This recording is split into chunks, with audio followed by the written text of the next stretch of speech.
Imagine stepping onto that sun-drenched deck for the very first time. I am your guide through these golden memories, and it is a joy to have you with us. We were introduced to a crew that felt like family, from the hard-working purser to the spirited young man everyone loved to call Gopher. It was the kind of television magic where old flames from university days would find each other again in the middle of the ocean. Think back to when a fresh perspective joined our journey to keep these cherished stories of the past sailing smoothly into the present. It is wonderful to share this space with you as we weigh anchor and revisit the legend of the Pacific Princess. Saturday nights used to carry a special kind of magic. We lived for those double features of lighthearted romance and famous faces finding their soulmates under the stars. There were no heavy plots, just pure joy. Every heartache was healed by the time the vessel reached the next port. This iconic journey officially began on the ABC network back in 1977. For 9 glorious years and nearly 250 chapters, we escaped reality together. Leading the way was Gavin MacLeod, our beloved Captain Stubing. He maintained a steady hand on the wheel through every delightful twist and turn. Beside him stood Lauren Tewes, welcoming every guest with genuine warmth. You could always count on Isaac for a refreshing drink and a friendly wave, while Doc was the charming physician forever admiring the ladies. Then there was Fred Grandy, the earnest crewman, always trying to prove his worth. Together, they convinced us that miracles could happen at sea. They made an entire generation believe that every ship was a floating factory for romance. Yet, beneath those crystal blue waters and sun-drenched decks, the real world was often much stormier than the scripts allowed. There were personal struggles and a final fate for the vessel that no one could have foreseen. Today, we are exploring 15 fascinating secrets from the history of this maritime classic. Before we set sail into the heart of the story, if you cherish these trips down memory lane, make sure to stay connected for more deep dives. Let us begin our countdown with a surprising revelation. At number 15, we discover the show's literary beginnings. This beloved series was not just a clever idea born in a corporate boardroom. The inspiration came from someone who actually walked the gangplanks. Geraldine Saunders spent her life managing the very scenes we eventually saw on screen. Her 1974 memoir gave us a window into that glamorous life. She was a true pioneer in a world that rarely saw women in charge. Breaking barriers, she became the premier female director for the prestigious Princess Cruises. She witnessed the sparks and the heartbreaks of real travelers firsthand. Imagine the chaos and comedy of thousands of strangers mingling on a luxury liner. The executives at ABC saw the potential for a hit immediately. They adapted her stories into a pilot in 1976 before launching the cultural phenomenon we adore. It felt like a dream coming true. That touch of reality made us believe that a single week at sea could truly change our lives for the better. While real trips might involve crowded dining rooms, the television version offered us pure, shimmering elegance that we could only dream of.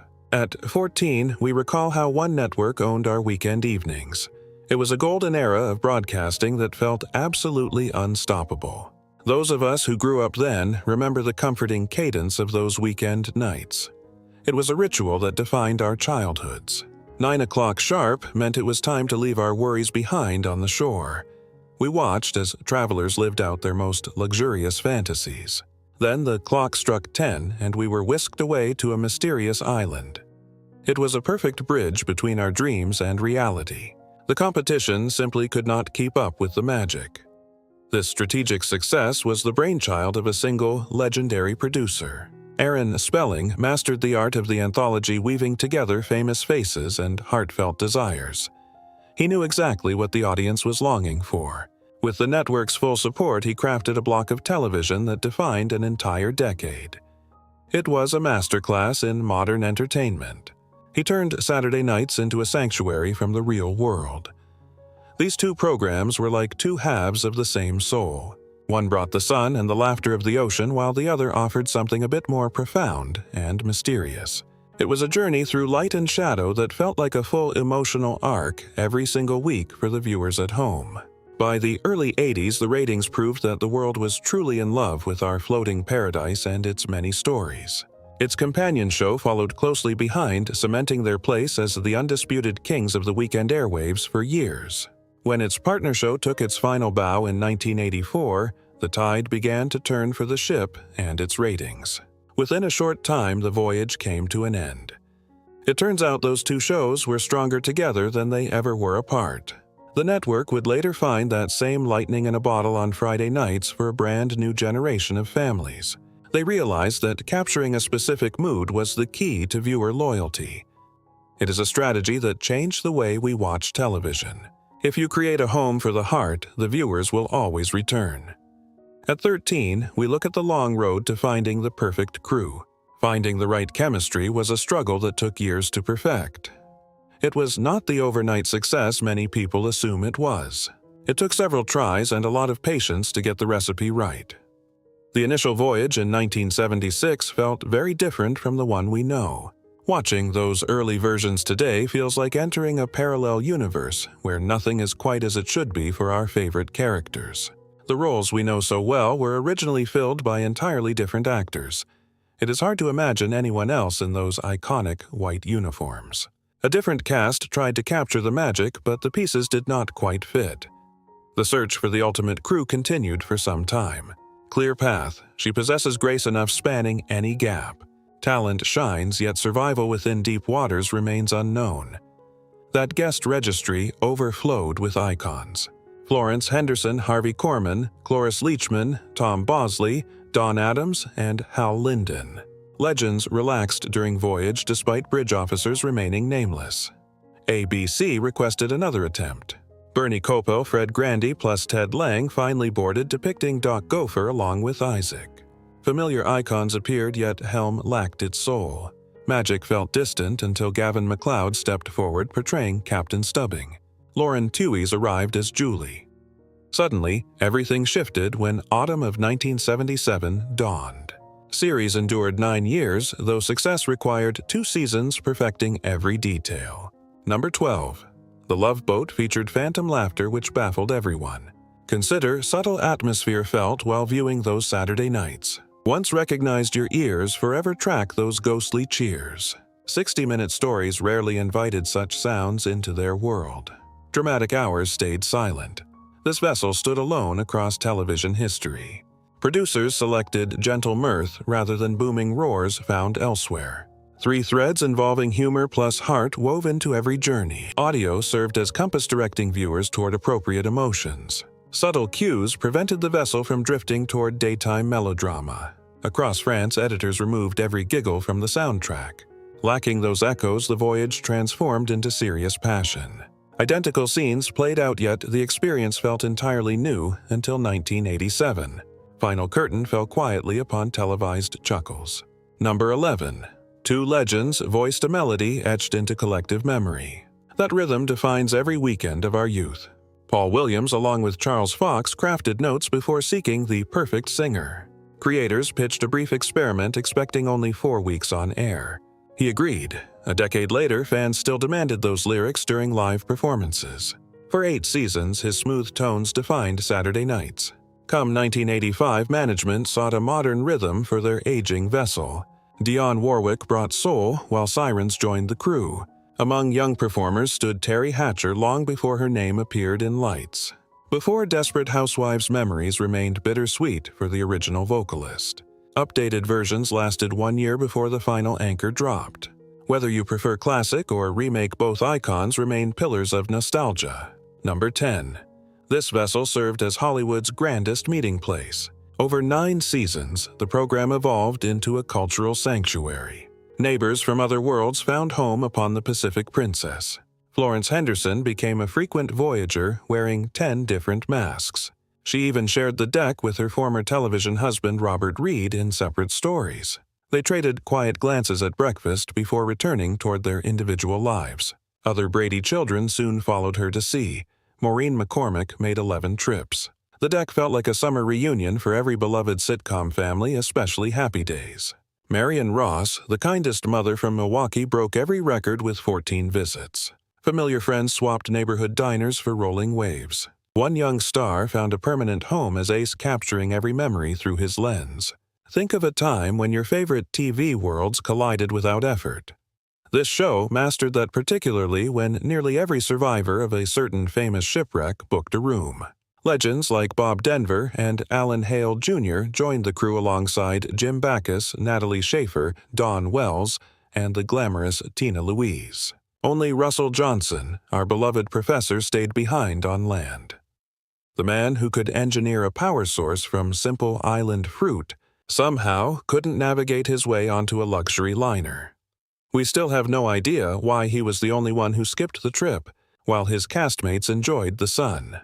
By the time the final episode aired in 1986, the show had woven itself into the very fabric of television history. It was less of a sitcom and more of a floating hall of fame. Take Ted Lang, who gifted us a cultural icon with a simple improvised gesture. If you lived through that era, you definitely remember the smooth way he greeted everyone with 2 fingers and a warm, welcoming smile. That move became as legendary as the coolest characters on television. Interestingly, it started with a single finger and was born from 2 separate accidents. During the first pilot, the director just wanted a simple look at the lens and a happy expression. When Lang asked what his motivation was, someone off-camera joked about the size of his paycheck. He pointed in response, and that was the beginning. Later, during a reshoot of the opening sequence, he instinctively added a second finger. A simple mistake became a legacy. Lang has shared that memory for decades, and the punchline still brings a smile to fans' faces today. He knew the gesture had truly landed when a visiting star at the lounge acknowledged the move with a knowing look. His contributions went far deeper than just a signature greeting. Once the series became a verified hit after its debut season, Lang had decided to attend professional mixology school to bring authenticity to his role. He graduated with a pair of diplomas, one for his personal collection and one for Isaac Washington, which took pride of place in the Acapulco Lounge. He wasn't just working the bar. He was writing, directing, and even studying the works of Shakespeare at the Royal Academy of Dramatic Art in London. While others were relaxing on deck, he was quietly building a multifaceted career that reached far beyond the ship's railing.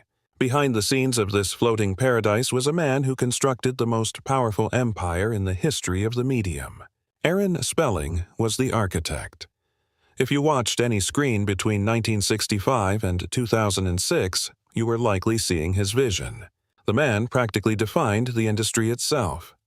His records are truly mind-blowing, earning him a permanent place in the Guinness World Records as the most productive producer in American history, boasting over 218 major credits to his name. 218 separate productions. That isn't just a career, it's an entire chapter of our lives. He curated a library of classics that ruled the airwaves from the Mod Squad and Charlie's Angels to the unforgettable drama of Dynasty and Fantasy Island. Even when critics thought his peak had passed after 1989, he proved them wrong with a fresh wave of hits. He redefined a new generation with Beverly Hills 90210, Zero Melrose Place, Seventh Heaven, and Charmed. It is incredible to think he started as a minor actor in the 50s before realizing his true power was telling the stories from behind the lens. By the late 60s, he had formed a massive partnership with ABC, helping them climb from the bottom of the rankings to the very top. Spelling had a unique instinct for what people wanted to see when they sat down at the end of the day. He focused on beautiful settings, glamorous people, and stories that always left you feeling good.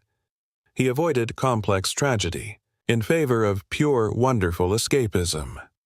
He was once called the king of light entertainment, and he wore that title with immense pride. Which of those famous guest stars is your personal favorite?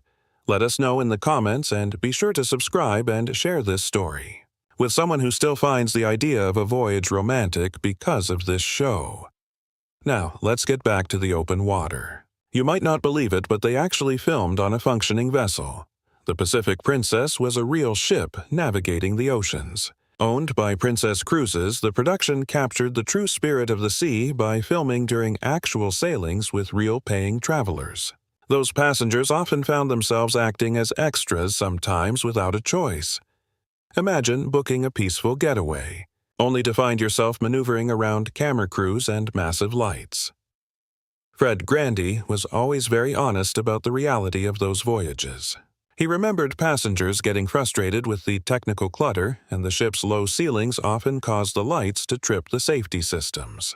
Imagine trying to find a quiet spot for a private moment in the middle of a bustling northern port like Juneau. It sounds like a dream, but the actual experience was often a bit more hectic than the television magic suggested. On one voyage heading toward Alaska, the crew sailed right into a massive storm that had the entire vessel tilting. The crew was literally handing out motion sickness supplies in the middle of the lobby. It wasn't exactly the romantic getaway we saw on screen.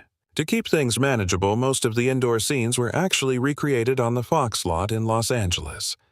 It gave them a perfect mix of professional studio control and the raw, beautiful energy of the actual ocean. That is what you call true commitment to the craft, or maybe just the result of some very detailed contracts. In reality, it was likely a bit of both. Sixth on our list, a $12 million trek across the sea went completely off the rails. During that 1983 heat wave, the series reached for something massive. It was a gargantuan undertaking. Every performer and technician boarded a vessel for a 2-week journey through eastern ports like Hong Kong. They captured 3 massive chapters with a budget of $12 million. For early 80s television, that price tag was absolutely mind-blowing. Preparation took forever, and the roster of icons was simply unmatched. From John Forsythe to Ursula Andress, the deck was stacked with legends. On paper, it promised the grandest adventure in television history. Yet, behind the cameras, a different reality was beginning to unfold. Producer Doug Kramer would eventually recall the cast's behavior as pure venom. He had never witnessed such hostility on any set before. Pettiness erupted the moment rooms were assigned. Susan Anton secured a prime spot on the skydeck, making Gavin MacLeod absolutely livid. He bullied a cruise employee until he got their personal quarters. Meanwhile, Erin Moran sobbed until she was granted a more luxurious suite. A proposal, a wedding, and awkward congratulations followed. It was a whirlwind of scripted joy and behind-the-scenes tension. Travelers paying $8,500 found themselves in a dingy roadside inn during the Tianjin leg.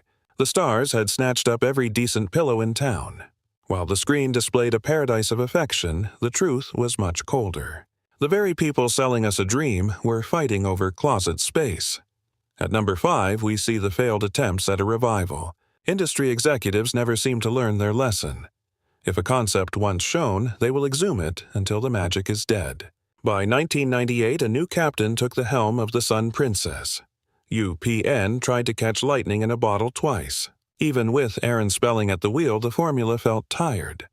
Critics were far from kind, labeling the effort a complete failure. It lasted 2 brief seasons before fading into the shadows. Most fans of the original era don't even realize it happened. The sequel did offer one moment of true sentiment. A legacy episode united the old guard, bringing the original crew back together. When Lauren Tewes returned, a long-hidden truth finally surfaced. It turned out Julie and the ship's doctor had a secret history. Apparently their hearts belonged to each other all along. This, despite 7 years of the doctor flirting with every lady on deck. The writers tried to manufacture a soulmate connection out of thin air. The viewers responded with nothing but a collective yawn. In 2022, the network pivoted to a competitive dating format on a real ship. It sank faster than a lead anchor. The original soul was tied to a specific time and a very special group of friends. Folks in 1977 were desperate for that weekly dose of sunshine. You can spark interest with a name, but you can't keep it. Without a heartbeat, a show is just a ghost in the machine. Both reboots learned that the hard way. Moving on to number 4. This series boasted more gold statues than any other program. Over 1,000 famous faces eventually walked that iconic gangplank. Tucked away in those 9 seasons is a statistic that remains staggering. The sheer volume of elite talent was unprecedented. More Academy Award winners graced this deck than any other scripted drama. We are talking about over 30 legends in total. No other production even comes close to that prestige. The variety of talent stretched from the silent era to modern icons. A woman who won the very first Best Actress trophy in 1929 appeared decades later. Her presence felt like a bridge to history. Legends with every major award to their name came aboard for a stroll. Even double winners shared scenes in the same hour. They shared the screen in a rare display of Hollywood royalty. Then there were the young faces who hadn't found their glory yet. Before the world knew his name, a young Tom Hanks checked in.